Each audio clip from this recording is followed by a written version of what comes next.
ஆதியாகமம் 37:7. Genesis 37:7. நாம் வயலில் அறுத்த அரிகளை கட்டிக் கொண்டிருந்தோம். அப்பொழுது என்னுடைய அரிக்கட்டு நிமிர்ந்திருந்தது, உங்கள் அரிக்கட்டுகள் என் அரிக்கட்டை சுற்றி வணங்கி நின்றது என்றான். இது யோசேப்பு கண்ட ஒரு சொப்பனம். This was the dream that Joseph saw. நான் ஒரு வார்த்தை சொல்றேன். I tell one word. சொப்பனத்துல கூட நீ தோற்று போனதா சொப்பனம் வரக்கூடாது. Even in your dream you should not see it in that you are defeated. சொப்பனத்துல கூட நீ பாவம் செஞ்சதா சொப்பனம் வரக்கூடாது. Even in your dream you should not dream that you are sinning. நான் சொல்றது தேவனுடைய வசனம். I tell you the word of God. யூதாவில நீங்க பார்க்கும் பொழுது when we read in Jude, சொப்பனக்காரராகிய அவர்கள் தங்கள் மாம்சத்தை சொப்பனத்திலே தீட்டுப்படுத்திக் கொள்கிறார்கள். They who are dreamers they defile their bodies in their dreams. அப்படிப்பட்ட ஜீவியம் நமக்குள்ள. அதனால தான் நான் சொல்றேன், சொப்பனத்துல கூட நீ பாவம் செய்ய கூடாது, சொப்பனத்துல கூட நீ தலை குனிய கூடாது. சொப்பனத்துல கூட நீ எப்படி தான் நிக்கணும்? உன் அரிக்கட்டு நிமிர்ந்து நிற்க வேண்டும். That is why I say in your dreams also you should never be confounded, you should not be putting down, but your sheep should stand upright in a dream. யூதாவில 8ஆம் வசனத்தை பார்க்கும் பொழுது Jude verse 8. அப்படி போலவே சொப்பனக்காரராகிய இவர்களும் மாம்சத்தை அசுசிப்படுத்திக் கொண்டு கர்த்தத்துவத்தை அசட்டை பண்ணி மகத்துவங்களை தூஷிக்கிறார்கள். Likewise also these filthy dreamers defile the flesh, despise dominion and speak evil of dignities. சொப்பனத்துல கூட நீ தோற்று போக கூடாது. Even in your dreams you should never be defeated. சொப்பனத்துல கூட நீ பின்வாங்க கூடாது. Even in your dreams you should not backslide. அப்படி ஒரு எச்சரிப்பு போல தேவன் சொப்பனம் காட்டினார்னா அன்னைக்கு நைட்டே முழங்கால முடக்கி கர்த்தாவே நான் ஜெயிக்க வேண்டும் என்று நீ தேவ சமூகத்துல போராடணும். If God is warning you in your dream, that minute itself you fold your knees and you ask God to deliver you from it. ஒரு பார்வோனுக்கு ஒரு சொப்பனம். Unto Pharaoh there was a dream. 7 கெட்டுப்போன பசுக்கள். There were 7 செழிப்பான பசுக்கள். There were 7 oxen which were fertile. இது அதை விழுங்கி விட்டது. And this were swallowed the other. எவ்வளவு கிளியரா அவனுக்கு சொல்றாரு. And he says very clearly. உடனே அவன் பாருங்க கரெக்ட்டா ஆளை கண்டுபிடிச்சு அந்த ஸ்தானத்துல வச்சு அந்த சூழ்நிலையை ஜெயிச்சிட்டான். And he spotted out the person for that and immediately kept them in that position. ஏதாவது சொப்பனம் கிடைச்சா நீங்க அதை அசட்டையா எடுக்க கூடாது. தேவ சமூகத்துல இருந்து அதுல கூட கர்த்தாவே இனிமேல் அடுத்த சொப்பனத்துல நான் ஜெயிக்கிறவனாய் பார்க்கணும். If you have a dream also you should pray to God and sanctify yourself and you should see that you are victorious. உன்னுடைய அரிக்கட்டு சொப்பனத்துல சரி, சொப்பனம் இல்லாம கனவோ நனவோ உன்னுடைய அரிக்கட்டு நிமிர்ந்து நிக்கணும். Chief, whether it is in your dream or in reality, it should stand upright. யாபேஸ்னு ஒரு சகோதரன் இருந்தான். There was a brother called Jabez. அவனுக்கு अनेक சகோதரர்கள் இருந்தார்கள். He had many brethren. அந்த சகோதரர் மத்தியில இவன் தான் ஆசீர்வதிக்கப்பட்டான். In the midst of his brethren he was blessed. உன் குடும்பத்துல நீ ஒருவன் தான் ரட்சிக்கப்பட்டிருப்பாய். You might be the one who is saved in the family. உன் நண்பர்கள் வட்டாரத்துல நீ ஒருவன் தான் ரட்சிக்கப்பட்டிருப்பாய். In the midst of your friends you alone might be saved. உன் கிராமத்துல நீ மாத்திரம் தான் ரட்சிக்கப்பட்டிருப்பாய். In your village you alone might be saved. உன் ஜெனரேஷன்ல நீ தான் ரட்சிக்கப்பட்டிருப்பாய். In the midst of all your people you alone will be saved. ஆனா இவைகளுக்கு மத்தியிலயும் உன்னுடைய அரிக்கட்டு நிமிர்ந்து நிக்கணும். In the midst of all this you should your sheep should stand upright. அதுக்கு காரணம் என்ன? What's the reason for that? நம்முடைய அரிக்கட்டு நிமிர்ந்து நிற்க வேண்டுமானால் if our sheep should stand upright, உன்னை நீ காக்கணும். you should preserve yourself. உன்னை காக்கணும். You should preserve yourself. உன்னுடைய ஜீவியத்தை ஊழியத்தை நீ காக்கும்படியாக உனக்கு ஒரு பொறுப்பு இருக்கிறது. You have a responsibility to preserve your life and yourself. அவனவன் ஆத்துமாவுக்கு அவனவன் தான் உத்தரவாதி. He is every individual is responsible for his his own life. நீ உன்னை காக்கும்படியாக உனக்கு ஒரு உத்தரவாதம் இருக்கிறது. You have a responsibility to preserve yourself. பாவம் செய்ய ஆத்துமாவே சாகும். The soul that sins will die. நீ ஏதாவது தவறு செஞ்சு ஏதாவது சிக்கல்ல மாட்டிக்கிட்டு இந்த ஆதாம போல ஏவாளை கையை காட்டி ஏவாளை போல சாத்தான கை காட்டி இப்படியே நீ சாபத்தை வாங்கிக்கிட்டே இந்த மார்க்கத்துல போய் கொண்டே இருக்க கூடாது. If you do sin and you point out if you like Adam showed Eve and Eve showed the serpent, you should not go about in this religion. ஒரு தாயும் தகப்பனும் என்கிட்ட வந்து அழுதாங்க. A father and mother came and cried to me. அந்த பையன் அப்படி என் மகன் தான் அப்படி பிரிஞ்சு போயிட்டான், அவ கொண்டு போயிட்டான். He's my son and she took her away like that. அவனை போய் கேட்டா. And when I asked him, அவங்க அம்மா கேட்டிருக்காங்க, என்னப்பா நீ தனியா போற, இந்த பொண்ணு சரியில்லையேப்பான்னு. அவன் சொன்னா, நான் இந்த பொண்ணை பார்க்கவும் இல்ல, எனக்கு வேணும்னு சொல்லல, நீங்க போய் பாத்தீங்க, பணத்தை பேசுனீங்க, கட்டி வச்சீங்க, இப்ப வந்து சரியில்லைன்னு சொன்னா என்னைய வாழ விடாம தடுக்கிறீங்களா? He said that I did not go look to any girl. You went and sought for a girl and you asked for the money and you married them to me and finally you said that this girl is not right. இப்போ ஒவ்வொருத்தர் குற்றம் சாட்டி கொண்டே போகிறார்கள். Now everyone are accusing the rest of them. புருஷன் மனைவியை சொல்றான், இவளை கட்டின பிறகு தான் இவ்வளவு பிரச்சனை. The husband is telling, accusing the wife that after marriage is the problem. அந்த மனைவி வந்த நேரத்துல பார்த்து யாராவது செத்து போயிடுவாங்க, ஐயோ இவ வீட்டுக்கு வந்தா செத்தே விட்டாமா. And when that wife comes into that house, maybe somebody is dead because she came and he is dead. அப்படி நீங்க சொல்லி பழக கூடாது. You should never accuse like this. கிறிஸ்துவுக்குள்ள வந்துட்ட பிறகு சென்டிமென்ட் ஆகவே ஆகாது. After coming to Christian, sentimental things are not good. நல்ல நேரம் பார்க்கிறது, looking at good times, யமகண்டம் பார்க்கிறது, and looking at bad times, Rahu காலம் பார்க்கிறது, ராகு காலம் பார்க்கிறது, and looking at the good times. இப்படி எல்லாம் பார்த்துட்டு இருக்கீங்களா? Are you looking at this? நீ பைபிளை தூக்கவே கூடாது. You should never take the word of God. நான் ஒரு இடத்துக்கு போனேன், 9 கல்லு வை 3 கல்லு வைனா ஒரு கல்லு வைக்க மாட்டேன், ஜெபம் பண்ணலாம்னு. And I went to one house, they said you place 9 or 10 and 3 stones. I said not one stone should be kept. ஆளை பெட்டியில தூக்கிட்டு போறாங்க செத்து போனவனை. Finally they carrying the one who is dead. அவர் ஒரு நல்ல விசுவாசி. He is a good believer. ஒருத்தர் வந்து சொன்னாரு, One king அந்த said, கையில உள்ள கட்ட அவளுங்கன்னாரு. now remove the board in his hand. எனக்கு புரியல, ஏன் கட்ட வைக்கணும்? கட்ட வைத்தா போக மாட்டாரா? கட்ட வைத்தா இருந்துருவாரா? I asked as to why he should be removed. If he should be removed, will he go or will he stay? ஆம்புலன்ஸ்ல வைக்கும்போது தலைய பின்னால வை, தலைய பின்னால வைனா. நான் சொன்னேன் எப்படியும் வை, அவன் போயிடுவான். When they kept in the ambulance, they said you keep the head behind, you keep somehow you will go, I said. அங்க கல்லற தோட்டத்துக்கு போயாச்சு. And we went to that cemetery. யார் இப்படி தோண்டனது? வடக்கும் தெற்குமா? கிழக்கு மேற்குமா தான தோண்டணும்னு சொல்லி ஒரு ஆள் சண்டை போட்டான். Who dug out like this, north and south? It should be dug as east and west, one person said. எனக்கு ஒண்ணுமே புரியல. I couldn't understand it. இது எப்படி கிழக்கு மேற்கும் என்னன்னு கேட்டேன். I asked us to what is east and west. மின்னல் கிழக்கிலிருந்து இருந்து தோன்றி வருகிறது போல மனுஷகுமாரன் வருவார். அதனால கிழக்கு இருந்து வரும்போது இவர் இங்க இருந்து பாத்துருவாராம் டக்குனு. As the lightning comes from the east to west, the son of man will come. Therefore you keep place him in the east and he will be risen up. இவன் தண்ணி அடிச்சு செத்துருக்கான். இவன் எங்க இவன் வந்து கிழக்குல இருந்து வெளியே போறான், மேற்குல இருந்து வர போறான். இவன் லாஸ்ட்ல வருவான், மெல்ல வருவார். He drunk and he is dead. Where will he rise up from the east when the lightning comes? He will come in the last. விசுவாசி எங்க செத்தாலும் சரி, தீ வச்சு எரிச்சாங்க கிறிஸ்துவுக்காக. அவங்க எல்லாம் எங்க வருவாங்க? உடம்பே இல்ல, சாம்பலா தூசியா போயிட்டான். அவன் வர மாட்டானா? A believer, wherever he dies, some of them were burnt to fire and they are in ashes. Will he not rise up and come when he is coming? எத்தனை இரத்த சாட்சிகள் எப்படி எல்லாம் மரிச்சிருக்காங்க? How many martyrs have died in so many ways? எத்தனை பேரை சிங்கங்களை வச்சு கடிச்சு சாகடிச்சு அப்படியே கொடூரமா செத்துருக்காங்க. இவங்களுக்கு எல்லாம் அடக்கமா நடந்தது? How many of them were tormented in the death, having the lions being biting them? Was there பெந்தேகோஸ்துல வந்துட்டு நீ சென்டிமெண்ட் பேசவே கூடாது. After coming to the Pentecostal, you should not speak sentimentals. எங்களுக்கு டைம் வந்து செவ்வாய்க்கிழமை தான் இருக்கு. அன்னைக்கு தான் கல்யாணம். உடனே நாங்க அடுத்த மாசம் கல்யாணம் வச்சுக்கலாம்னு நினைக்கிறோம். ஏன்னா எப்படியாவது புதன்கிழமை வந்துடணும், இல்லன்னா வெள்ளிக்கிழமை வந்துடணும். செவ்வாய்க்கிழமை மட்டும் என்ன செய்யக்கூடாது, வரவே கூடாது. On Tuesday, we have time, but therefore we'll keep the marriage for the next month. It will come on Wednesday or Friday, not on Tuesday. வெள்ளிக்கிழமை பண்ணிட்டு அடுத்த வாரம் வீட்டுக்கு வந்துடுறாளே, என்ன பண்றது? Oh, Friday wedding is headed and the next week she's coming back home, what to do? செவ்வாய்க்கிழமை பண்ணவன் நல்லா ஹல்லேலூயா போட்டு போயிட்டு இருக்கானே, என்ன பண்றது? Those who are married on Tuesdays shout hallelujah and go, what can you do? நல்லா புரிஞ்சுக்கோங்க, பைபிள் எடுத்துட்ட பிறகு உலக வழிபாடுக்கு நீ செத்துறணும். You after taking the word of God, you should die to the rudiments of the world. ஒரு sentiment கூட நீ பார்க்கவே கூடாது. You should never look to sentimentals. ஒரு டைம் பார்க்க கூடாது, கிழக்கு மேற்கு எதுவுமே பார்க்க கூடாது. Never look to timings or east or west. நான் ஒரு நாள் விசிட்டிங் புறப்பட்டு போயிட்டேன். One day I went out for visiting. ஒரு போலீஸ்காரர் வீட்டை விட்டு வெளியே வந்தாரு. One policeman came out of his house. Traffic police. He was a traffic police. காக்கியும் வெள்ளையும் போட்டிருந்தாரு. And he was dressed in that dress. காக்கியும் வெள்ளையும் போட்டிருந்தாரு. Khaki pant, white shirt. He was putting on that white shirt and that pants. நான் full white. I was in full white. நான் போன உடனே அப்படியே டூ வீலர் திருப்பி வீட்டுக்குள்ள போயிட்டான். And when I went, he immediately turned back and went in two-wheeler. நான் யோசிச்சேன், இவனும் ஒயிட் ஷர்ட் தான் போட்டிருக்கான், இவனை பார்த்து எத்தனை பேர் திரும்பி ஓடிட்டான்னு தெரியலையே. When I went, I thought he is also putting on white shirt. How many of them were turning back? நம்ம இந்த மார்க்கத்துல வந்துட்ட பிறகு நீ இந்த பழைய பாட்டை பாடினாலே உனக்குள்ள உன்னை காக்குற ஜீவியே இல்ல. If you sing the old songs after coming into this religion, there's no experience of preserving yourself. உன்னை காக்கணும். You should preserve. உலக வழிபாடுகளை நீ சுத்தமா செத்துறணும். You should die to the rudiments of the world. உலகத்துல போய் அம்மா செத்துட்டாங்க, அப்பா செத்துட்டாங்கன்னு மொட்டை அடிச்சிட்டு அதை பண்ணிட்டு கிருபையை நஷ்டப்படுத்தி வாழ்க்கையை நாசம் பண்ணிட கூடாது. பைபிளை தூக்கிட்டியா, இதுல ஸ்டாண்ட் பண்ணு.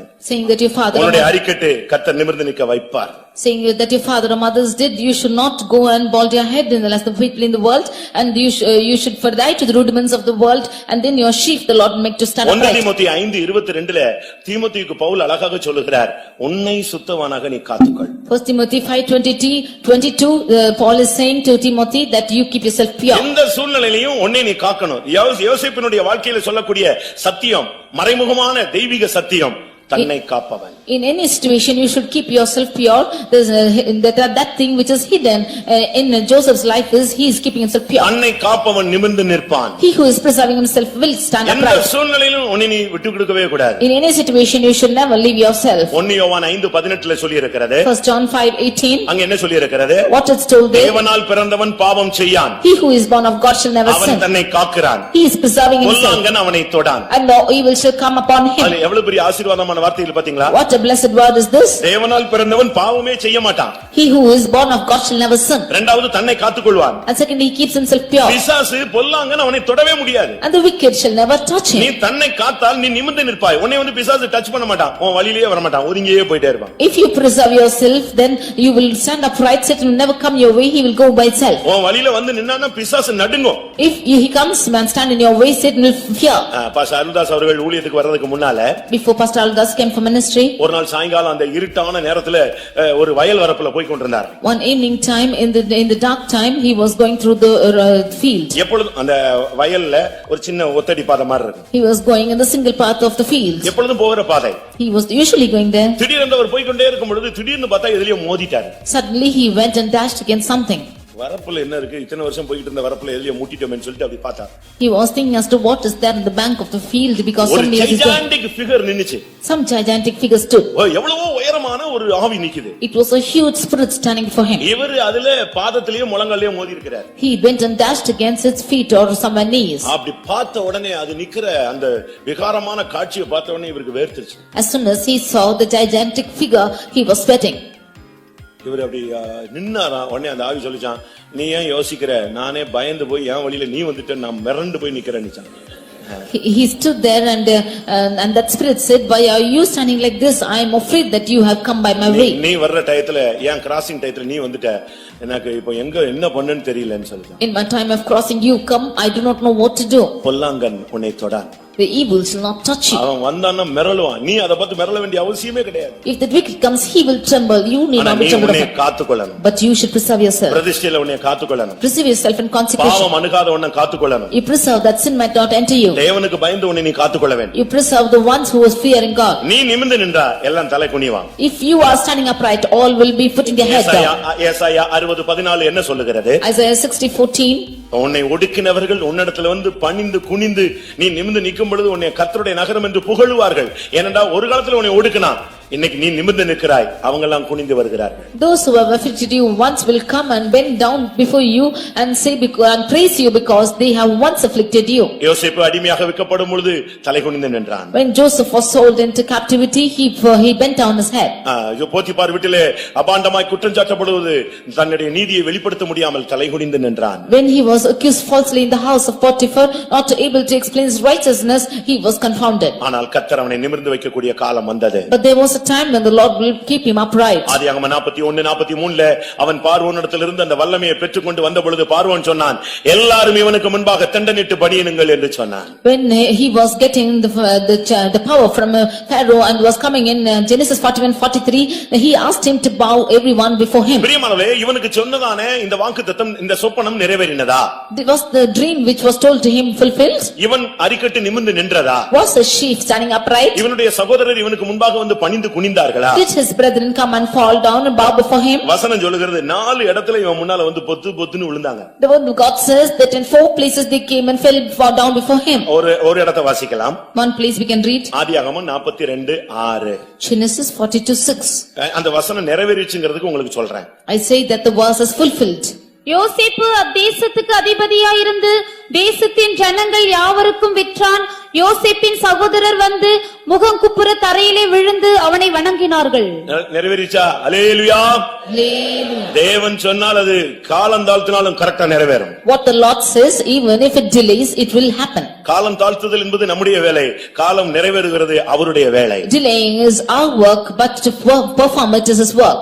ஃபர்ஸ்ட் வந்து அந்த அரிக்கட்டு எல்லாம் தலையை வணங்குறது இதான் first time. It is the first time that the sheaves are coming and worshipping this sheep. அவனுடைய சகோதரர் வந்து முகங்குப்புற தரையில விழுந்து அவனை வணங்கினார்கள்.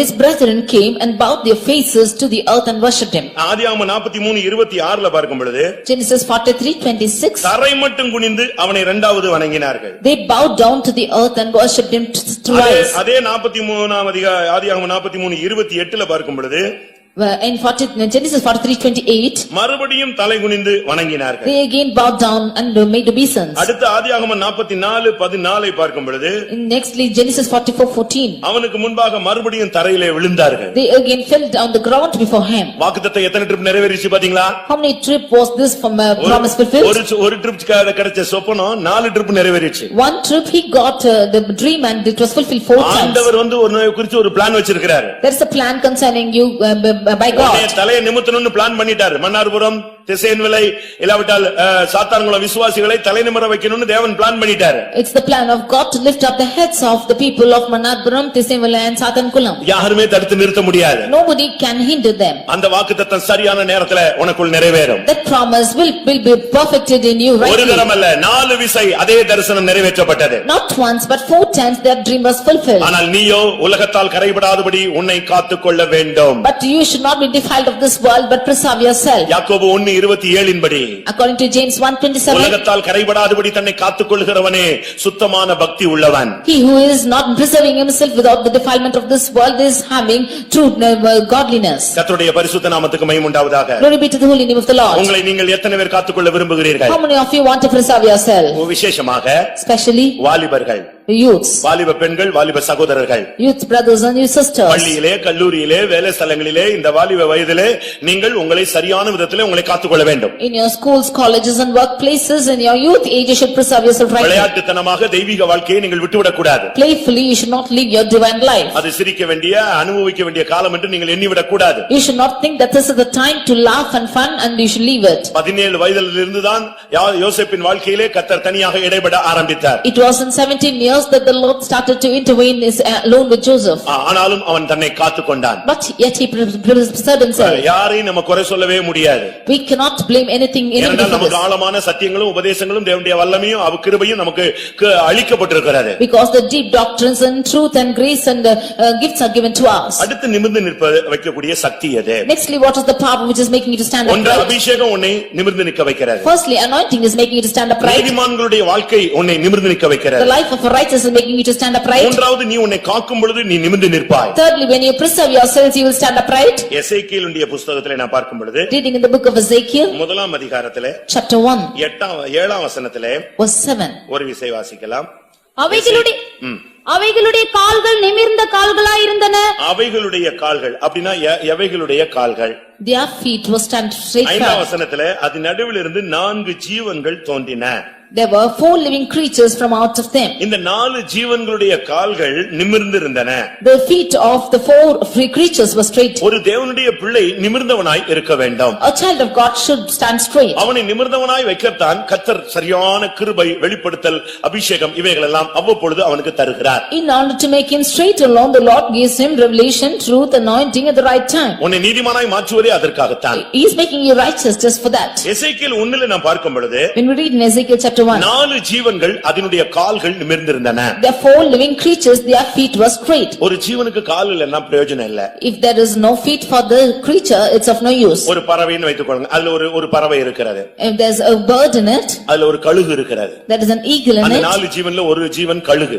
Of one of the living creatures is an eagle. அதுக்கு 2 கால் இல்லன்னா எங்க போய் உட்காரும், எப்படி அது தன்னுடைய லைஃபை செட்டில் பண்ணுன்னு பாருங்க. If there are no 2 feet, then see how it will go fly, sit down. அதுல ஒரு on 3 ஜீவன் feet. எருது.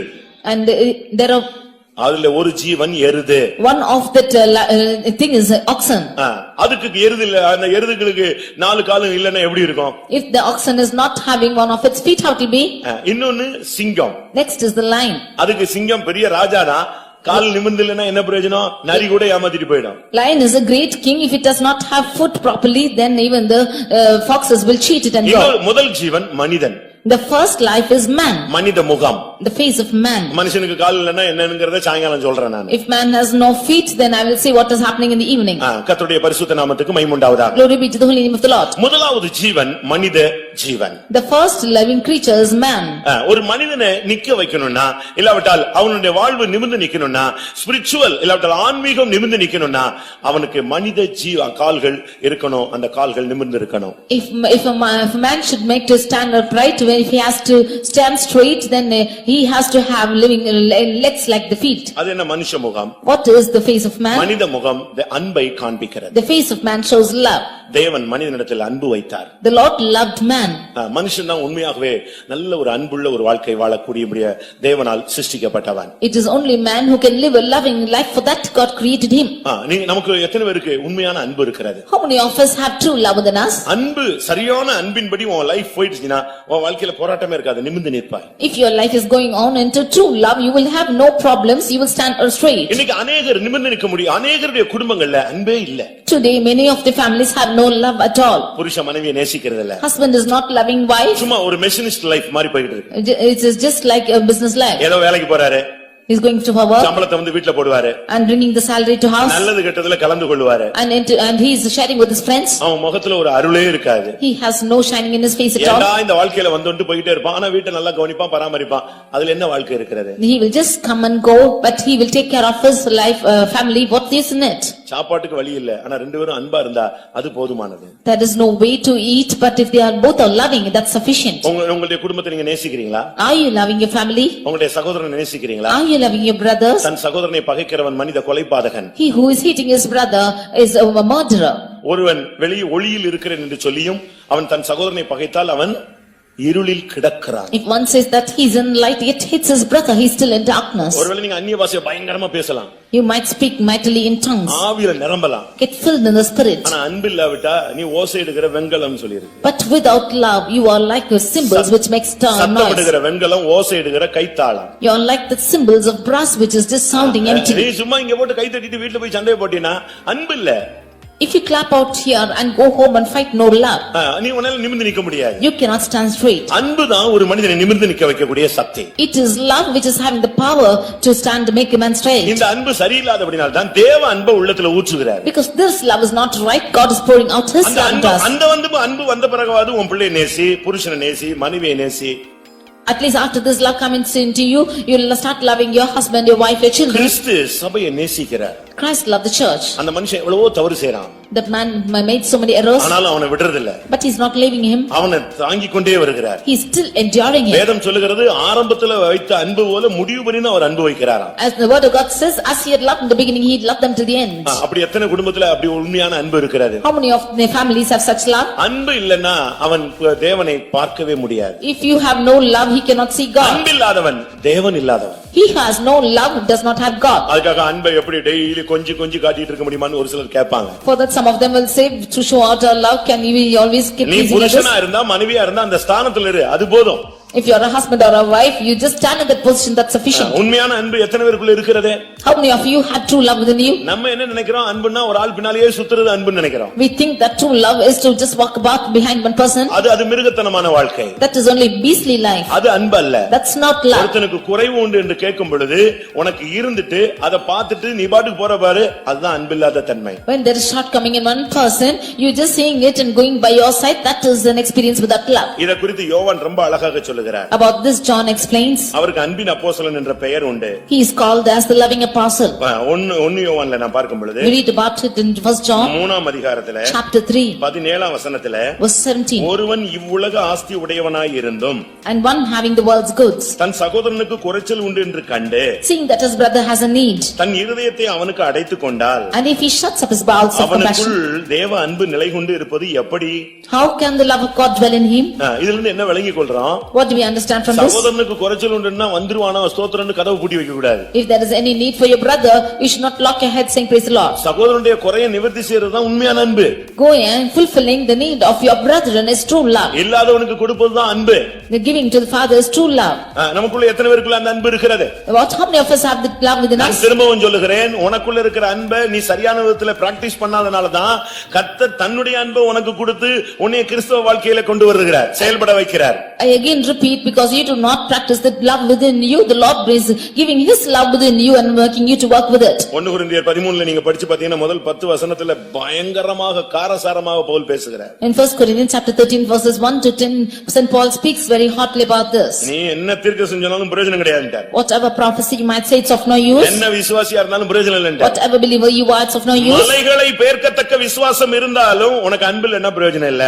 Although you have faith to shake the mountains, without love you is enough no use. சத்தம் போட்டு அந்நிய பாஷை பேசிட்டு வீட்டுல போய் நீ எதிர்த்து நின்னு போராடிட்டீனா அந்த அபிஷேகத்துல பிரயோஜனம் இல்ல. If you shout and speak in tongues and go back home and resist, then that anointing there's no use. 1 கொரிந்தியர் 13:3 பார்க்கும் பொழுது உனக்கு உண்டான யாவற்றையும் நீ அன்னதானம் பண்ணினாலும் சரீரத்தை சுட்டெரிக்க ஒப்பு கொடுத்தாலும் அன்பு இல்லாவிட்டால் பிரயோஜனம் இல்லை. In 1 Corinthians 13:3, and though I bestow all my goods to feed the poor, and though I give my body to be burned, yet without charity it profit me nothing. சரியா நீங்க குடும்பத்துல அன்பு கூறுங்க, சபையில அன்பு கூறுங்க, ஊழியக்காரத்தை அன்பு கூறுங்க, எல்லாத்துக்கும் ஒரு லிமிட் இருக்கு. Love your families, your church and the servants of God wholeheartedly. There's a limit for that. நான் திரும்பவும் சொல்றேன். I again repeat. தமிழ்ல சொல்லுவாங்க அளவுக்கு மிஞ்சினால் அமிர்தமும் நஞ்சுன்னு சொல்லுவாங்க. In Tamil they will say that which is going exceeding its limit is also poison. புருஷன் மனைவிட்ட அன்பு கூறுறதுக்கு ஒரு லிமிட் இருக்கு. There is a limit for the husband to love his wife. மனைவி புருஷன் மேல அன்பு கூறுறதுக்கு ஒரு லிமிட் இருக்கு. The wife to love her husband is also having limits. பெற்றோர் பிள்ளைகள் மேல அன்பு கூறுறதுக்கு ஒரு லிமிட் இருக்கு. Parents to love their children has a limit. பிள்ளைகள் பெற்றோர் மேல அன்பு கூறுறதுக்கு ஒரு லிமிட் இருக்கு. And children to love their parents has a limit. விசுவாசிகள் ஊழியர்கள் மேல அன்பு கூறுறதுக்கு ஒரு லிமிட் இருக்கு. And the believers to love the servants of God has a limit. ஊழியர்கள் விசுவாசிகள் மேல அன்பு கூறுறதுக்கு ஒரு லிமிட் இருக்கு. And servants of God to love the believers has a limitation. Limit இல்லாதது தேவனிடத்தில் மேல அன்பு கூறுறது மட்டும் தான் லிமிட்டே கிடையாது. And that which is without limit is to love towards God. இதை விட்டுட்டு ஊழியக்காரங்க அக்கா அக்கா அக்கா பிரதர்னு போனானாலே எங்கேயோ போய் உள்ள போறான்னு அர்த்தம். ஃபைனல் ஸ்டேஜ் வண்டி சறுக்குதுன்னு அர்த்தம். Leaving this, if you say that you are loving the brother or the sister and say go behind them, then that vehicle is slipping. அதே மாதிரி ஊழியக்காரங்களை நேசிக்காம, சபையை நேசிக்காம, கிறிஸ்துவை நேசிக்காம ஏதாவது ஒரு விசுவாசி பின்னாலேயே வால் பிடிச்சிட்டே போயிட்டான்னு அர்த்தம். Similarly, the servants of God not loving the believers or the church and go behind one believer, then he is gone.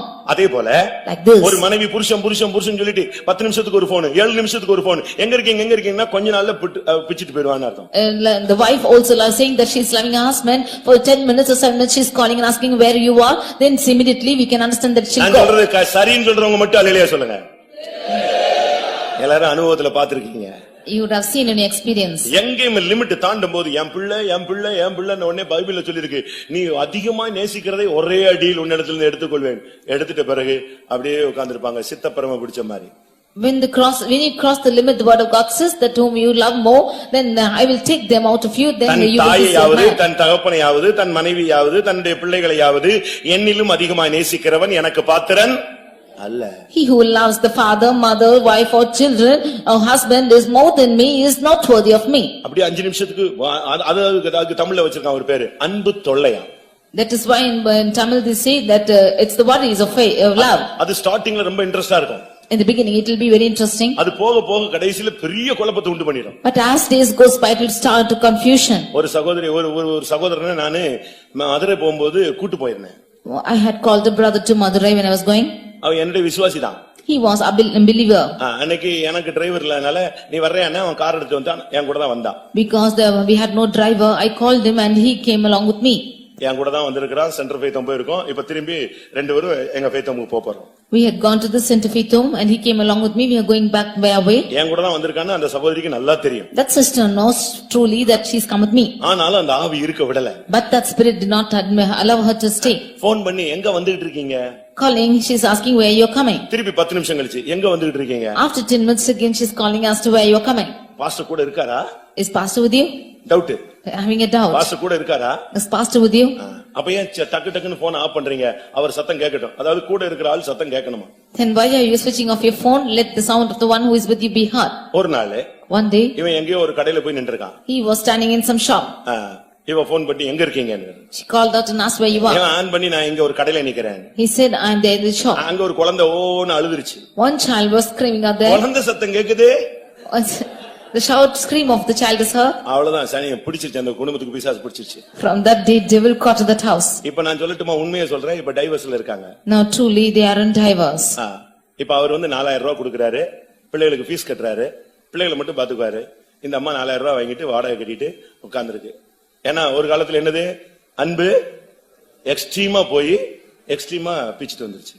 Now he's only paying 4,000 and the fees for the children, when now that woman is sitting like that because there once upon a time that love went to the extreme and it's now caught. அன்புனா கரெக்ட்டா இருக்கணும். The love should be exactly correct. கிறிஸ்துவை காட்டிலும் வேற எதையும் நீ நேசிக்கவே கூடாது. More than Christ you should not love anything else. எது மீறினாலும் எது தாண்டினாலும் உனக்கு லிமிட் தாண்டிருச்சா முடிஞ்சு போச்சு. When anything is exceeding any its limits, it's அந்த over. ஜீவன்களின் கால்கள் நிமிர்ந்திருந்தன, காரணம் அது அன்பில நின்று கொண்டிருந்த மனித சாயல்ல இருந்தது. The feet of the living creatures were straight because it had the face of man. மனித சாயல்னா தேவனுடைய சாயல், தன்னுடைய ரூபத்தின்படி அவனை உண்டாக்கினார். Image of man is the image of God because he created him in his image.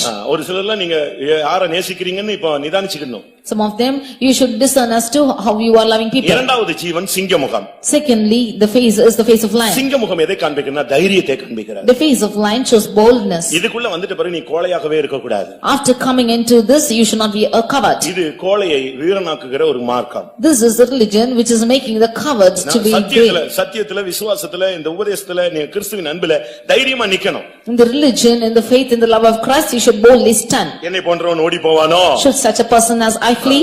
மிகுந்த பலனுக்கு ஏதுவான உங்கள் தைரியத்தை விட்டு விடாதீர்கள். You should not leave the boldness which you have towards the goal. எபிரேயர் 10:35 இந்த வார்த்தை சொல்லி இருக்கு. மிகுந்த பலனுக்கு ஏதுவான உங்கள் தைரியத்தை நீங்க விட்டுறாதீங்க, ஏன்னா அதுதான் உங்களுக்கு பெரிய reward. In Hebrews 10:35 it is said, do not leave the boldness which you have towards your great reward. இந்த சிங்கம் எதுக்குமே பின்னடையாது. This lion will not go behind for anything. நீதிமொழிகள் 30:30 பார்க்கும் பொழுது Proverbs 30:30 எதற்கும் பின்னடையாததான சிங்கம், the lion which is not backsliding for anything. நின்னு போராடும், முடியலனா அங்கேயே அடிபட்டு சாகும். It will stand and strive. If it's not possible, it will get hit and die. ஆனா பின்னால மட்டும் அடி எடுத்து வைக்கவே வைக்காது. But it will never step behind for anything. இன்னொரு ட்ரிப் சான்ஸ் கிடைச்சா அடிக்கலாம்லாம் யோசிக்கவே யோசிக்காது. இன்னைக்கு தான் ஜெயிக்கணும், இன்னைக்கு ஜெயிக்கலையா சாகுறதுக்கு ரெடின்னு சொல்லும். It will never think that it will have an attempt the next time. I should overcome today. If I don't overcome, let me die today. வினோதமாய் அடி எடுத்து வைக்கிறவைகளை குறித்து அந்த சிங்கத்தை பத்தி சொல்லி இருக்கிறார். About the lion, it is said that it is keeping his feet in a strange way. அது ஒருபோதும் பின்னால கால் வைக்கவே வைக்காது. It will never step behind in any time. அதுக்கு பின்னோக்கி பார்க்கிற சிந்தையே கிடையாது. It has not had the thought to turn behind. வினோதமாய் அடி எடுத்து வைக்கிறவைகள் 3 உண்டு, வினோத நடை உள்ளவைகள் 4 உண்டு. அதிலே மிருகங்களில் சௌரியமானதும் ஒன்றுக்கும் பின்னடையாதுமான சிங்கம். There are 3 things which go well, ye 4 are comely in going, a lion which is strongest among beasts. வியாதியோ பிசாசோ போராட்டமோ பிரச்சனையோ உடனே ஓடி போயிரணும், தற்கொலை பண்ணிரணும், இனிமே எதுக்கு வாழ்க்கை அப்படிலாம் யோசிக்க கூடாது. என்ன வந்தாலும் சரி, நான் இதுலயே நின்னு சாகுறேன். Whether it is Satan or sickness or weakness, whatever might come, you should not say that you should go on suicide, but you should stand forward with it. அந்திரேயா இயேசுவினுடைய சீஷன். Andrews was the disciple of Jesus. அந்திரேயனா என்ன அர்த்தம் தெரியுமா? What is the meaning of Andrews? தைரியசாலின்னு அர்த்தம். Bold person. அவனுக்கு முதல்ல இருந்த தைரியம் என்ன தெரியுமா? What was the boldness within him? இயேசு அதுக்கு முன் அவன் முதலாவது யோவான் சானனுடைய சீஷனாக இருந்தான். He was first the disciple of John the Baptist. அவனுக்கு முதல்ல இருந்த தைரியத்தை சொல்றேன். Here say about the boldness which he had. முதல்ல அவனுக்கு இருந்த தைரியம் என்னன்னா, முதலாவது அவன் யோவான் சானனுக்கு சீஷன். Firstly, he was the disciple of John the Baptist. யோவான் எழுதின சுவிசேஷம் 1ஆம் அதிகாரத்திலே இவன் யோவானோடு நின்று கொண்டிருந்த பொழுது, when he in John Gospel 1st chapter, when he was standing along with John, இயேசு அப்பொழுது வந்து விட்டார். Jesus came.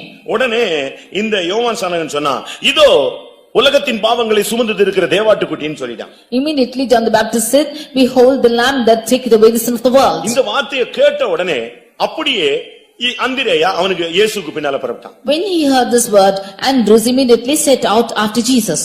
ஒரு நைட் போய் இயேசுவோடு தங்கினான். And he went and stayed with Jesus. அடுத்த நாள் காலையில வந்து அவங்க அண்ணனாகிய பேதுருவிட்ட பார்த்து சொன்னா, நான் பைபிள்ல சொல்லி இருக்கிற மேசியாவை பார்த்துட்டு வந்தேன்னு சொன்னான். Next morning he came and told his brother Peter, saying, I have seen Messiah whom the Bible says. இதுல இருந்து என்ன விளங்கிக் கொள்கிறோம்? What do we understand from this? அவன் பேருக்கத்த தைரியசாலி. அதாவது என்னைக்கு அவனுக்கு இந்த வெளிச்சம் கிடைச்சதோ உடனே யோவானுடைய சீசன்ங்கிற பேரே வேண்டாம், அந்த சபை விசுவாசி வேண்டாம், நான் இந்த சபையில வந்துறேன்னு வந்துட்டான். He was bold as his name, and whenever he got the light of the relation of Christ, he said that I do not want to be the believer of that church, but I will be the believer of Jesus. பழைய மார்க்கத்தை, பழைய சபையை, பழைய ஐக்கியத்தை விட்டு வரதுக்கு உனக்கு தைரியம் வேணும். You need the boldness to leave your old religion and your old churches. இங்க வந்தா கல்யாணம் கிடைக்காது, இங்க வந்தா செத்து போனா அடக்கம் பண்ண முடியாது. நிச்சயமா அடக்கம் பண்ணுவோம். After I come here, I will not get any facility, I will not be buried if I die. எங்கேயாவது அடக்கம் பண்ணாம வைக்க முடியுமா? 2 நாள் வச்சா அவ்வளவுதான், கவர்மெண்டே வந்துருவான். Sure, you should be buried when you are dying. They cannot be without burial. உனக்கு சபை சத்தியத்தின் நிமித்தம் நீ இருக்கிற சபை விட்டு வெளியே வர்றதுக்கு ஃபர்ஸ்ட் தைரியம் வேணும். நீ இருக்கிற குடும்பத்தை விட்டு வெளியே வர வேணும். நீ இருக்கிற பாரம்பரியத்தை விட்டு வெளியே வர்றதுக்கு உனக்கு முதல்ல தைரியம் வேணும். You need the boldness to come out of the church you are in firstly, and from the families you are in, and from the society you are in. அந்திரேயா வெளியே வந்தான். Andrews came out. அடுத்து Nextly, இயேசு சொல்றாரு, அவனுக்கு அழைப்பு கொடுக்கிறாரு. Jesus gave him a calling. வா, உன்னை நான் மனுஷனை பிடிக்கிறவனாய் மாற்றுகிறேன். Come, I shall make you fishers of men. அந்த அழைப்பு கிடைச்ச உடனே அழைப்புக்கு கீழ்ப்படிஞ்சு வர்றதுக்கு அவனுக்கு தைரியம் இருந்தது. And he had the boldness to obey that calling and coming. இப்ப நம்ம பிள்ளைகள் எல்லாம் கூப்பிட்டா நான் வரல. Now if we call our children, they will say they will not come. உடனே அவங்க அம்மா சொல்லுவாங்க, ஐயோ இவெல்லாம் போய் ஊழியமே செய்ய முடியாது. Then immediately the mother will say she cannot go and do the ministry at all. எல்லாம் இந்த குருடர்கள் சப்பானிகள் சபையில பெருகி போனபடினால சீயோன் கோட்டையை பிடிக்கிறதுக்கு ஆளே காணோம். Because the lame and the blind are increased in the church, there are not people to catch the foot of Zion. கர்த்தர் அழைத்தார். The Lord அப்படியே தகப்பனையும் வலையையும் படவையும் விட்டு அப்படியே புறப்பட்டு போனா அவனுக்கு அந்த தைரியம் இருந்துச்சு. When the Lord had called him, he left the nets, the parents and all the boat and he went following God. என்னை அழைத்தவர் உண்மையுள்ளவர், என்னை கடைசி வரைக்கும் கொண்டு போய் சேர்ப்பார், என்னால முடியாட்டாலும் அவர் செய்து முடிப்பார்னு விசுவாசிக்கணும். அந்த தைரியம் முதலாவது உனக்கு வேணும். You should have the boldness to say that the Lord who has called me is the one who is faithful, he will lead me till the end. உனக்கு ஒரு சிங்க முகம் தேவை. You need the face of lion. நீ அப்பொழுது நிமிர்ந்து நிற்பாய். Then you will stand upright. அந்த நாலு ஜீவன்களும் கால்கள் நிமிர்ந்து நின்றன. The four creatures' feet stood upright. கர்த்தருடைய அன்பில நில்லு. Firstly, stand in the love. தைரியமா நில்லு. You stand boldly. அடுத்ததாக எருது முகம். Nextly, the face of an ox. இது பாடுகளின் ஜீவியத்தை காண்பிக்கிறது. This shows the life of suffering. இல்லாவிட்டால் உழைக்கும் தன்மையை காண்பிக்கிறது. This shows the tendency of laboring. ஆவிக்குரிய ஜீவியத்திலே பாடுபடுகிற ஜீவியம் உலக பிரகாரமாக உழைக்கும் தன்மை.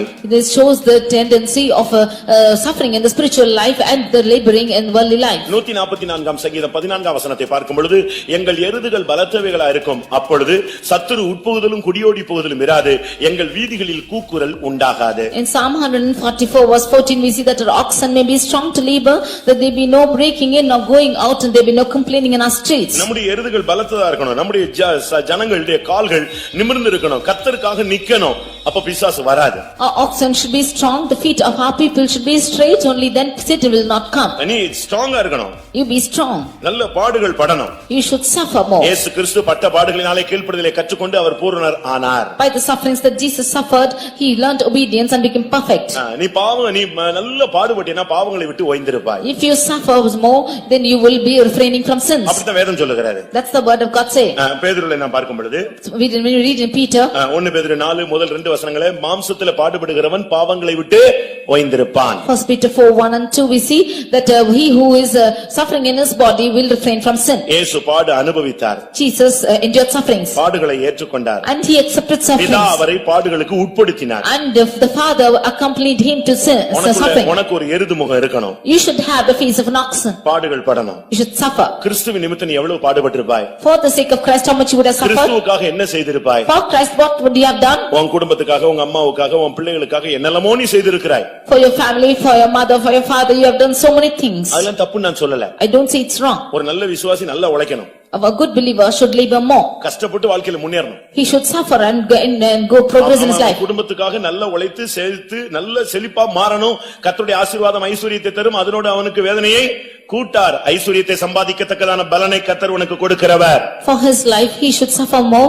and the Lord grants you the grace that you might suffer, and the riches of the Lord will not add sorrow to it. ஆனா அதே போல கிறிஸ்துவுக்காக நீ பாடுபடணும். And similarly you should suffer for Christ. ஒருவன் கிறிஸ்தவனாய் இருப்பதால் பாடுபட்டால் வெட்கப்படாமல் தேவனை மகிமைப்படுத்தி வாழ வேண்டும். If one be a Christian, then he should without shame he should endure sufferings and glorify God. இந்த வயசுல நீ 5ல விளையாட்ட எப்பொழுது விளைய போகிறாய்? If you are not going to be bent at 5, at what age will you be bent? உனக்கு கிடைத்த இந்த நாளிலாவது கர்த்தருக்காக எதையாவது நீ செய்யாவிட்டால் இனி எப்பொழுது செய்ய போகிறாய்? If at this day that you get for God, if you are not going to do anything for God, what will you do? கடைசியாக கழுகு முகம். Finally, the face of an eagle. இது ஒரு உன்னதமான ஒரு அனுபவம், உயரமான ஒரு அனுபவம். This show is a lofty experience. பிரியமானவர்களே, கிறிஸ்துவுக்குள்ள வந்த பின்பு நாம் பூமிக்குரிய ஒரு சிந்தையோடு வாழவே கூடாது. Dear beloved, after coming into Christ, we should not live with an earthly mind. நம்மை அவரோடு கூட எழுப்பி உன்னதங்களில் அவரோடு கூட உட்கார வைத்தார். He has made us to be risen with him and made us to be seated with him. எபேசியர் 2:7 நாம் இதை பார்க்க முடியும். In Ephesians 2:7 we can read this. கிறிஸ்துவுக்குள் நம்மை அவரோடு கூட எழுப்பி உன்னதங்களில் அவரோடு கூட உட்காரவும் செய்தார்.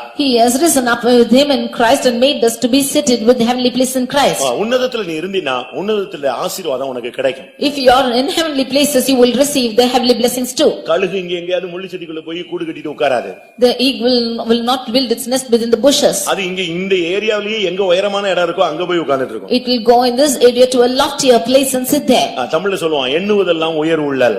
அதாவது என்னெல்லாம் நினைக்கிறியோ அதெல்லாம் நல்ல பாசிட்டிவா நல்ல உயர்வா சிந்தி என்ற அர்த்தம். Whatever you think, you should think in a positive manner. இதைத்தான் பவுல் பேசும் பொழுது That is what Saint Paul speaks பிலிப்பியர்ல in Philippians 4ஆம் அதிகாரம் என்று நினைக்கிறேன் chapter 4 8ஆம் வசனத்துல verse 8. உண்மை எதுவோ, Whatever is honest, உள்ளவைகள் எவைகளோ, whatever is just, நீதி உள்ளவைகள் எவைகளோ, whatever is just, உள்ளவைகள் எவைகளோ, whatever is அன்புள்ளவைகள் எவைகளோ, pure, whatever is lovely, நற்கீர்த்தி உள்ளவைகள் எவைகளோ, what is of good report, புண்ணியம் எதுவோ, புகழ் எதுவோ, இதையே சிந்தித்துக் கொண்டு whatever is virtue and praise, think on these things. எப்பொழுதுமே ஒரு உன்னதத்தை நோக்கும் ஒரு கண்கள் உனக்கு இருந்துகிட்டே இருக்கணும். Always you should have a sight which is looking for heavenly things. ஆகார் அழுது அழுது அழுது அழுது அழுது கண்ணீரை சிந்தி முடிச்சிட்டா. Hagar cried and shed her tears. கடைசில பிள்ளை சாகறத பார்க்க முடியாது எங்கேயோ போய் உட்கார்ந்துட்டா. Finally saying that she cannot see the lad dying, went and sat somewhere. கர்த்தர் பேசுகிறார். Now the Lord speaks. அதே இடத்துல அவ கண்களை ஏறெடுத்தபோது ஒரு ஊற்று தென்பட்டது. At the same time when she lifted up her eyes, she could see a spring.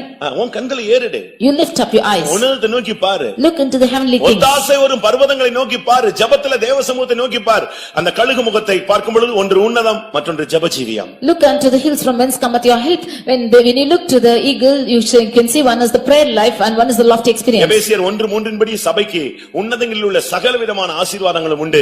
நாம் அதை சுவீகரித்துக் கொள்ள வேண்டியது அவசியம். According to Ephesians 1:3, there are spiritual blessings in the heavenly places in Christ which we have to inherit. உன்னதத்திலிருந்து வருகிற பலத்தினால் தரிப்பிக்கப்படும் வரை நீங்கள் எருசலேமை விட்டு புறப்படாதிருங்கள். You do not leave Jerusalem until you be endued with power on high. பிரியமானவர்களே, உன்னதமான ஒரு வாழ்க்கை இருக்கிறது. Dear beloved, there is a high spiritual experience. நல்ல ஒரு ஹையான ஒரு பிரேயர் லைஃப் இருக்கிறது. There is a high and prayer life. நீங்க நீங்க உன்னதத்தை நோக்கும் அந்த பாதையிலேயே நீங்க இருக்கணும். You should have a loftier sight. விவேகிக்கு இந்த ஜீவ வழி உன்னதத்தை நோக்கும் வழியாம். Unto the wise the path of life is the life which is going towards heaven. அதை மட்டும் வாசித்து முடிவுக்கு கொண்டு வருவோம். Let us read that verse. நீதிமொழிகள் 15ஆம் அதிகாரம் Proverbs chapter 15 24ஆம் வசனம். verse 24. கீழான பாதாளத்தை விட்டு விலகும்படி விவேகிக்கு ஜீவ வழியானது உன்னதத்தை நோக்கும் வழியாம். விவேகிக்கு ஜீவ வழி உன்னதத்தை நோக்கும் வழி. The way of the lives about to the wise. நாம் இந்த நாட்களில் விவேகிகளாக காணப்பட வேண்டும். These days we should be found as wise people. வேகத்தை விட விவேகம் நல்லது என்று எழுதி போட்டிருப்பான். They will say that more than the fastness by wiseness is important. கழுகு அதனுடைய ஜீவனுடைய கால்கள் நிமிர்ந்து நின்றன. This eagle's feet stood straight. ஒரு சரியான ஒரு ஜெப வாழ்க்கை உன்னை நிமிர்ந்து நிற்க வைக்கும். A right prayer life will make you to stand straight. பாடுகளின் ஜீவியம் உன்னை நிமிர்ந்து நிற்க வைக்கும். Life of suffering will make you to stand straight. இன்னைக்கு பணக்காரங்களா இருக்கறவங்க பாருங்க எவ்வளவு ஒரு காலத்துல பாத்தீங்கன்னா சாப்பாடு இல்லாம இரவும் பகலும் அலைஞ்சு கஷ்டப்பட்டு இன்னைக்கு அவங்க எல்லாம் நல்ல வசதியா இருக்காங்க.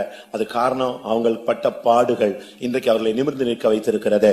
Today people are found in facilities but once suffering and they suffered hard and they are suffering and made them to stand straight. உன்னை நிமிர்ந்து நிற்க வைக்கக்கூடிய 7 வல்லமைகள். The 7 powers which make you to stand straight. ஒன்று அபிஷேகம். One is anointing. எத்தனை பேர் இந்த அபிஷேகம் உன்னை நிமிர்ந்து நிற்க வைக்கும் என்று விசுவாசிக்கிறீர்கள்? How many of you believe that this anointing will make you to stand straight? சரியான அபிஷேகத்துல நம்ம நிற்கும் பொழுது நாம் தலைகுனியவே வேண்டியதில்லை. When we stand in right anointing we need not be confounded at all. நீதிமான்களுடைய வாழ்க்கை உன்னை நிமிர்ந்து நிற்க வைக்கும். The life of the righteous will make you to stand straight.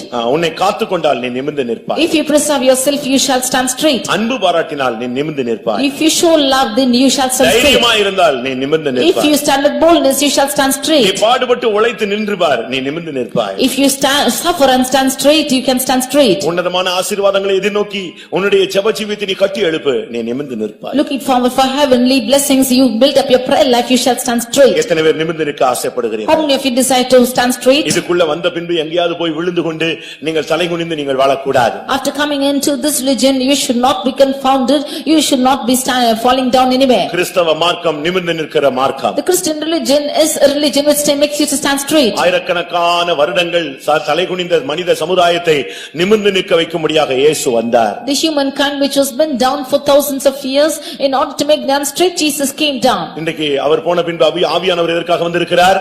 Today after he is gone why for the Holy Spirit இந்த is come? ஊழியம் எதற்காக இருக்கிறது? Why is this ministry? இந்த ஊழியர்கள் எதற்காக இருக்கிறார்கள்? Why are the servants of God here? தலைகுனிந்து வருகிற ஒரு புதிய ஆத்துமாவை இந்த சத்தியத்தை கொடுத்து தேவனுடைய வல்லமையை கொடுத்து அவரை நிமிர்ந்து நிற்க வைக்கிறோம். A new soul who is being confounded confounded coming into the church, we give him the truth and we make him to stand straight. இந்த அனுபவங்களில் எதையாவது குறைவாக இருந்தால் இப்பொழுது நாம் பெற்றுக்கொள்ள வேண்டிய நேரம். If there is anything short coming in this, then it is the time for us to receive. கர்த்தாவே, நீர் வரும்பொழுது கூட நான் தலை நிமிர்ந்து உம்மை பார்த்து உம்மோடு இணைய வேண்டும் என்று விரும்புகிறவர்கள் கண்களை மூடுங்கள். Lord, when you should come, you should make my head to be lifted up that I might see you. All those who decide this, close your eyes. உங்கள் மீட்பு சமீபமாய் இருக்கிறபடியினால் Because your redemption is at nigh. நீங்கள் நிமிர்ந்து பார்த்து உங்கள் தலைகளை உயர்த்துங்கள் என்று இயேசு சொன்னார். Jesus said, lift up your heads. எல்லாரும் கண்களை மூடுவோம். All close your eyes. சில நிமிடங்கள் தருவோம். For some moments we'll give. அந்த நிமிர்ந்து நிற்க வைக்கக்கூடிய பலன் உங்களுக்குள்ள வரணும். The strength that will make you to stretch come unto you. 10 நாள் 15 நாள் வியாதியில கிடக்கிறவங்கள பாருங்க, திடீர்னு மெல்ல எழும்புவாங்க. Look at the people who are sick for 10-15 days, they will stay slowly rise up. அதுபோல விழுந்து கிடக்கிறவர்கள் திடீரென்று எழும்புவார்கள். Like this, those who are fallen down will suddenly rise. கோமால இருக்கிறவங்க திடீர்னு கண்ணை திறப்பாங்க. Those who are in coma will open their eyes. கர்த்தர் உன்னை நிமிர்ந்து நிற்க வைக்க போகிறார். The Lord is going to lift you up. நீ இந்த நிமிஷத்திலிருந்து உன் பார்வை வித்தியாசமாயிரணும். From this moment onwards, your sight will be different. உன்னுடைய நடை உடை பாவனை எல்லாம் வித்தியாசமாயிரணும். All your walkings and behavior will be different. உன் காதுல ரெண்டே சத்தம் ஒரே சத்தம் ரெண்டு காதிலும் கேட்டுக்கிட்டே இருக்கணும். The one's voice should be heard in both your ears. நான் உன்னை நிமிர்ந்து நிற்க வைக்கிற தேவன். I am the God who makes you to stand straight. நான் உன்னை நிமிர்ந்து நடக்க பண்ணுகிற தேவன். I am the God which will make you to walk upright. நீ அப்படி யோசிக்கிற நேரத்துல எல்லாம் இந்த வார்த்தை உன்னை நோக்கி வரணும். And when the times you think these words should come towards you. எல்லாரும் கண்களை மூடி முழங்கால் படியட்டும். Or close your eyes and kneel down. முழங்கால் போட முடிஞ்சவங்க எல்லாம் சேர்ல இருந்தீங்கன்னா அந்த வராண்டால வந்து கொஞ்ச நேரம் முழங்கால் போடுங்க. All of you, those who can stand on knees, those who are on chairs also can stand on knees in the veranda. கர்த்தாவே, என் வாழ்க்கையில நான் பல சூழ்நிலைகளிலே மற்றவங்க மத்தியில யாருக்கும் தெரியாது, ஆனா தலை குனிஞ்சது உமக்கும் தெரியும், எனக்கும் தெரியும், சாத்தானுக்கும் தெரியும். Lord, in many situations when nobody knows, you and I and Satan knows that I have bowed down my head before. சில இடங்கள்ல நான் தலை நிமிர்ந்து இருக்கிறேன். In some places I have been standing straight. சில இடங்கள்ல நான் தலை குனிஞ்சு போயிட்டேன். But some places I have bowed down. சில இடங்களிலே நான் நிமிர்ந்து நின்றுக்கிறேன். In some places I have stood straight. கர்த்தர் எனக்கு உதவி செய்திருக்கிறேன். The Lord has helped me. ஆனா இனிமேல் நான் என் வாழ்க்கை முடிகிற வரைக்கும் தலை நிமிர்ந்தே நான் இருக்க வேண்டும். But hereafter until the end of my life I should stand straight. அவர்களோ முறிந்து விழுந்தார்கள், அதை பத்தி கவலைப்படாத, நாங்களோ நிமிர்ந்து நிற்கிறோம் என்று சொல்லுங்கள். They are fallen down, don't be worried of them, but say that we are risen and stand upright. ஆகானுக்கு முன்பாக மொர்தெகாய் தலை குனிவான்னு சொல்லி எவ்வளவோ ட்ரை பண்ணான். Before Haman, Mordecai, he was trying that Mordecai should be confounded. அதுக்கு என்னென்னமோ முயற்சி பண்ணான். He tried so many limits for that. ஒரு ட்ரிப்பாவது நான் வரும்போது அவன் எழுந்து நிக்கணும். But at least once he should rise and stand when I should come in. ஆமான் வர்றான்னா எல்லாரும் டக்கு எழும்பி நிப்பாங்க. When Haman will say, all of them will rise up immediately. இவனும் எழுந்து நிப்பான்னு ஒரு ட்ரிப்பாவது அவனை எழுப்பி நிப்பாட்டி தூக்கியாத வச்சிரணும்னு ட்ரை பண்ணான். He thought at least once he should make him to stand upright. எப்படி இருக்கும் பாருங்க. You just think and see. அவங்க யார் வந்தாலும் எழும்ப மாட்டேன்டா. But he refused to stand up whoever comes. அவனை வணங்கவும் இல்லை, நமஸ்கரிக்கவும் இல்லை. He did not fall down before him nor worship him. ராஜா சொல்லிட்டான், ஆமான் வந்தா எல்லாரும் எழும்பணும், விஷ் பண்ணணும், அவனுக்கு வணங்கணும்னு சொல்றான். The king said that when Haman comes you should all worship and bow down before him. நான் மனுஷனுக்கு தலை வணங்க மாட்டேன். But he said, I will not bow down before him. அப்படி தலை வணங்காட்ட உன்னை கொன்றுவேன்னு சொல்லி அவன் எவ்வளவு முயற்சி எடுத்தான். And he said that if he does not bow down before him he will kill him. நடந்தது என்ன? But what happened? தேவன் மொர்தெகாயை தலை குனிய வைத்தாரா? Did the Lord confound the head of Mordecai? வைத்தாரா? வைக்கவே முடியாது. He could not leave him. தேவன் உன்னை நிமிர்ந்து நிக்க வச்சிட்டாருன்னா யாரும் உன்னை தலை குனிய வைக்க முடியாது. If the Lord would make you to stand upright, nobody can make you to put your head down. இந்த பிரசங்கம் யாருக்கு சரியா புரியும் தெரியுமா? Unto whom will this message rightly apply? தலை குனிஞ்சு வாழ்க்கையில கஷ்டப்பட்டவங்களுக்கு தான் இதனுடைய உண்மையான தன்மை தெரியும். Only to those who are confounded, putting their heads down and suffering their life, this will apply. நிழலோட அருமை எங்க தான் தெரியும்? வெயில்ல தான் தெரியும். The value of the shade is known in the sunlight. அதுபோல தலை குனிஞ்சவனுக்கு தான் அதனுடைய வேதனை, கஷ்டம், அந்த கண்ணீர் விட்ட பாதைகள் எல்லாம் அவனுக்கு தான் தெரியும். Only to those who put their head down, they will know the difficulty and the path of tears. அப்படிப்பட்டவர்களுக்கு கர்த்தர் பேசுகிறார், உன்னை ஒடுக்கினவர்கள் உன்னிடத்தில் வந்து பணிந்து குனிந்து வணங்குவார்கள், உன் அரிக்கட்டு நிமிர்ந்து நிற்கும். Unto those the Lord is speaking, those who are afflicted will come for you and your sheep will stand upright. ஆம் ஆண்டவரே, உம்முடைய வார்த்தையை விசுவாசிக்கிறேன் என்று எத்தனை பேர் சொல்லுகிறீர்கள்? How many of you say, Lord, I believe your word. ஒரு விசை அல்ல, சத்துரு பல விசை உன் முன்னாக விழுந்து விழுவான். Not once, many times the enemy will come fall before you. ஏதோ ஒரு சமயம் அல்ல. Not just one chance. வாக்குத்தத்தம் உன்னில் நிறைவேறும் வரை அநேக வல்லமைகள் உனக்கு முன்பாக தலை குனியும் வணங்கும். Until the promise be fulfilled in you, many powers will bow down and worship before you. ஏனென்றால் அபிஷேகம் உன்னை தலை நிமிர்ந்து நிற்க வைக்கும். Because the anointing will make you to stand straight. அபிஷேகம் பெற்றவன் எங்கேயும் தலை குனிய கூடாது. The anointed people should never be confounded anywhere. ஏனென்றால் அபிஷேகம் உன்னை தலை நிமிர்ந்து நிற்க வைக்கக்கூடிய சக்தி. Because anointing is the power which makes you to stand straight. உன்னுடைய அழைப்பே நீதிமானுடைய அழைப்பு, நீ தலை குனிய கூடாது. Your calling is the calling of righteous, you should not be confounded. வேதம் என்ன சொல்லுகிறது? What does the word of God say? துன்மார்க்கனுக்கு முன்பாக நீதிமான் தள்ளாடுவது ஒரு கலங்கின சுனைக்கு ஒப்பாயிருக்கிறது. Before the wicked, the righteous to stumble is like something which is going to waver. எத்தனை பேர் நான் நீதிமானாய் நிற்க வேண்டும் என்று விரும்புகிறீர்கள்? How many of you want to stand as a righteous? துன்மார்க்கனுக்கு முன்பாக நான் தலை குனிய கூடாது, தள்ளாட கூடாது. Before the wicked, you should not stumble, you should not bow down. எத்தனை பேர் வாஞ்சிக்கிறீர்கள்? How many of you desire?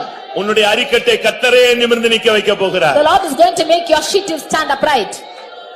ஒன்னு தெரியுமா? Do you know one thing? நிமிர்ந்து நிக்கணும்னு யோசேப்பு யோசிச்சது கூட கிடையாது.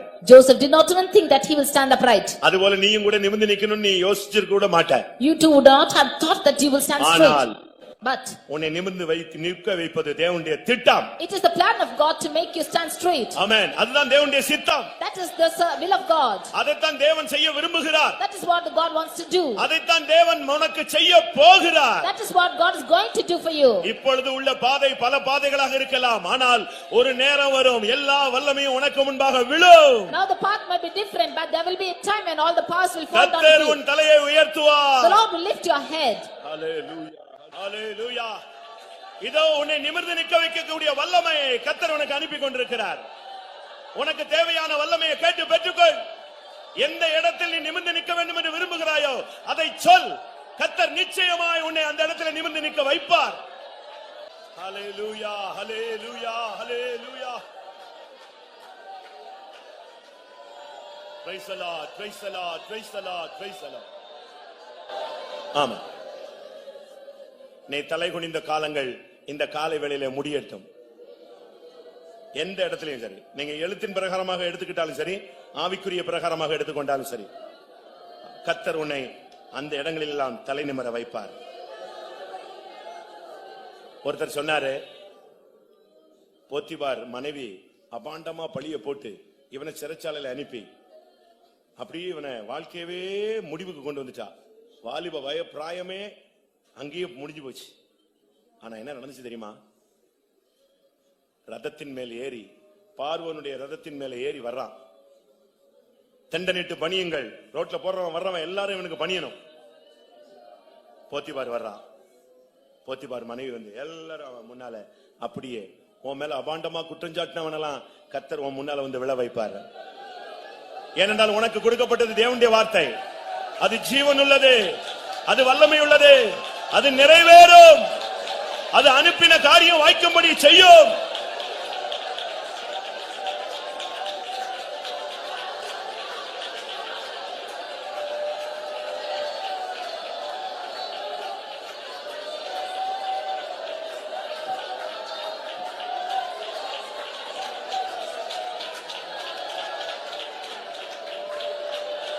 ஹalleluya ஹalleluya. ஆம், கில்கால்ல கிடந்த கல்லெல்லாம் எடுத்து கர்த்தர் யோர்தான்ல நடுவுல நிப்பாட்டினார்.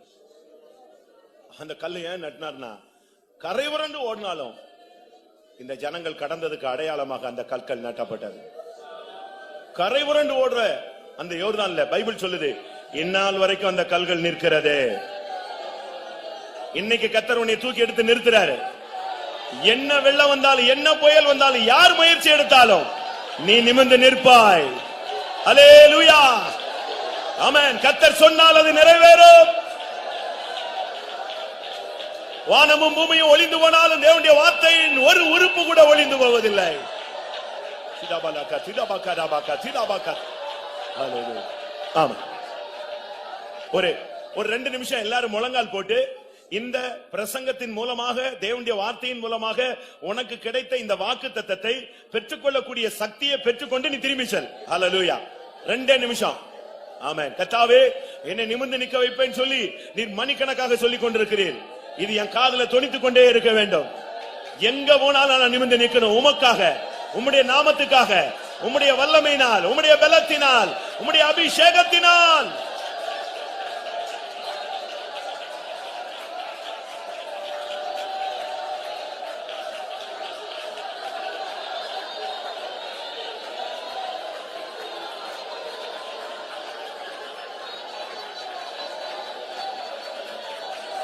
ஹல்லேலூயா, ஹல்லேலூயா, ஹல்லேலூயா.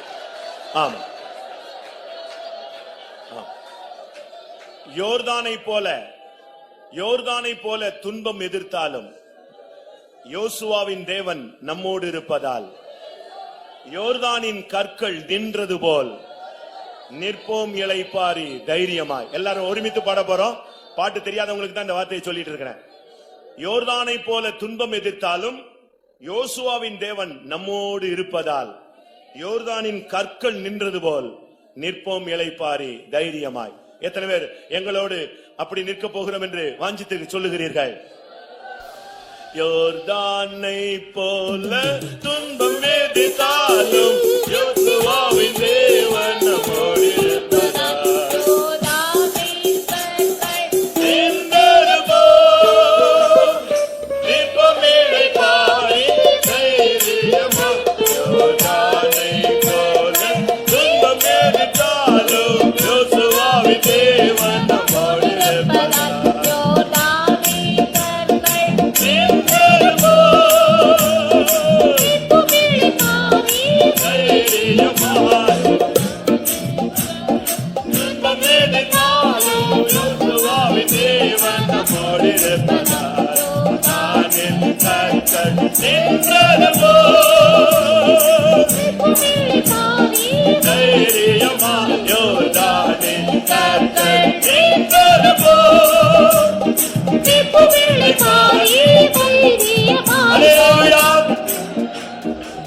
அதாவது தேவனுடைய வார்த்தையை கேட்டுட்டு இயேசு அப்படி மறைகிறார்.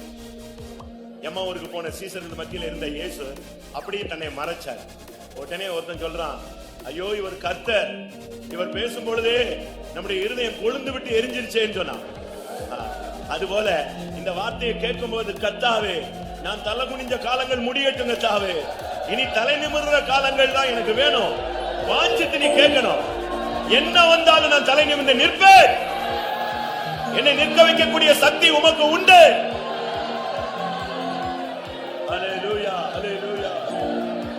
யோர்தானை போல துன்பம் எதிர்த்தாலும் யோசுவாவின் தேவன் நம்மோடு இருப்பதால் யோர்தானின் கற்கள் நின்றது போல் நிற்போம் இளைப்பாரி தைரியமாய். யோர்தானை போல துன்பம் எதிர்த்தாலும் யோசுவாவின் தேவன் நம்மோடு இருப்பதால் யோர்தானின் கற்கள் நின்றது போல் நிற்போம் இளைப்பாரி யோர்தானின் கற்கள் நின்றது போல் நிற்போம் இளைப்பாரி தைரியமாய். யோர்தானின் கற்கள் நின்றது போல் நிற்போம் இளைப்பாரி தைரியமாய். யோர்தானின் கற்கள் நின்றது போல் நிற்போம் இளைப்பாரி தைரியமாய். யோர்தானின் கற்கள் நின்றது போல் நிற்போம் இளைப்பாரி தைரியமாய். யோர்தானின் கற்கள் நின்றது போல் நிற்போம் இளைப்பாரி தைரியமாய். ஹல்லேலூயா.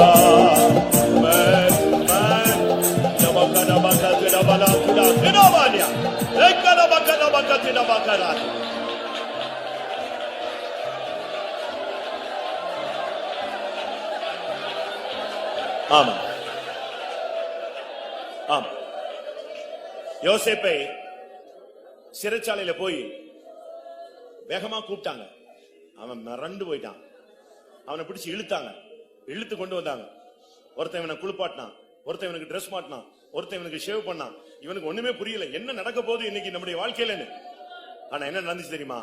அவனை பார்வோனுக்கு முன்பாக கொண்டு வந்து நிறுத்தினார்கள். அன்னைக்கு தான் ஃபர்ஸ்ட் டைம் அவன் தலை நிமிர்ந்து பார்த்த நாள். ஆமென். அதுபோல நீ தலை குனிஞ்சே வாழ்க்கை போயிரும் நினைச்ச இல்ல, இன்னைக்கு கர்த்தர் உன்னை தூக்கி கொண்டு வந்திருக்கிறார். ஆமென். இனி நீ தலை நிமிரக்கூடிய காலம். ஹல்லேலூயா. யோசுவாவின் தேவன் நம்மோடு இருக்கிறார். தைரியமாயிரு. ஹல்லேலூயா. ஆமென். ஹல்லேலூயா. யோர்தானை போல யூசுவாவே தேவன் நம்மோடிருப்பதால் யோர்தானின் கற்கள் பேசுவது போல் சிற்பமிழி பாதி தைரியமாய் யோர்தானை போல சிற்பமிழி யோசுவாவே தேவன் நம்மோடிருப்பதால் யோர்தானின் கற்கள் பேசுவது போல் சிற்பமிழி பாதி தைரியமாய் யோர்தானின் கற்கள் பேசுவது போல் சிற்பமிழி பாதி தைரியமாய் யோர்தானின் கற்கள் பேசுவது போல் சிற்பமிழி பாதி தைரியமாய் யோர்தானின் கற்கள் பேசுவது போல் சிற்பமிழி பாதி தைரியமாய் யோர்தானின் கற்கள் பேசுவது போல்